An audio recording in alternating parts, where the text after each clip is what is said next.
जय श्री कृष्णा। 7 सितंबर 2025 दिन रविवार को बहुत बड़ा चंद्र ग्रहण लगने वाला है, जो पूरे साल का सबसे बड़ा ग्रहण है। जी हाँ, आज 7 सितंबर 2025 को रविवार दिन है। यह ग्रहण लगभग 3 घंटे 28 मिनट तक रहेगा।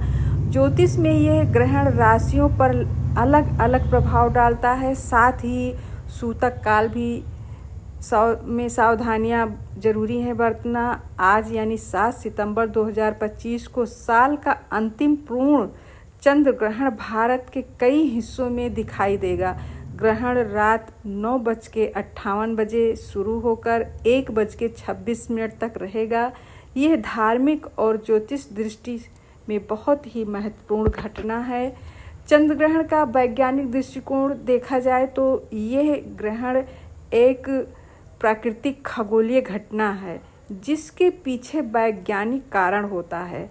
जब पृथ्वी और सूर्य के बीच चंद्रमा आ जाता है और पृथ्वी की छाया चंद्रमा पर पड़ती है, तब ग्रहण होता है। इससे सूर्य का प्रकाश चंद्रमा तक पूरी तरह से नहीं पहुंच पाता, इसलिए चंद्रमा कुछ समय के लिए अंधकार में डूब जाता है। पहले जब लोगों के पास खगोल विज्ञान का ज्ञान नहीं था या कम था, तब इस घटना को लेकर कई तरह की भ्रांतियां होती थी, लोक कथाएं बनाई जाती थीं। लेकिन जब विज्ञान में चांद ग्रहण की यानी चंद्र ग्रहण की प्रक्रिया को पूरी तरह से समझ लिया गया, तो ऐसी भ्रांतियां खत्म हो गईं। ग्रहण के ज्योतिषीय कारण पर अगर विचार किया जाए तो या देखा जाए तो ग्रहण के पीछे दो ज्योतिषीय कारण बहुत पुरानी मान्यताओं पर आधारित है। पहले के समय में जब ग्रहण लगता था तो लोग ढोल मजीरा नगाड़ा बजाते थे, शोर मचाते थे और दैत्यों की निंदा करते थे, उन्हें भगाने की कोशिश करते थे।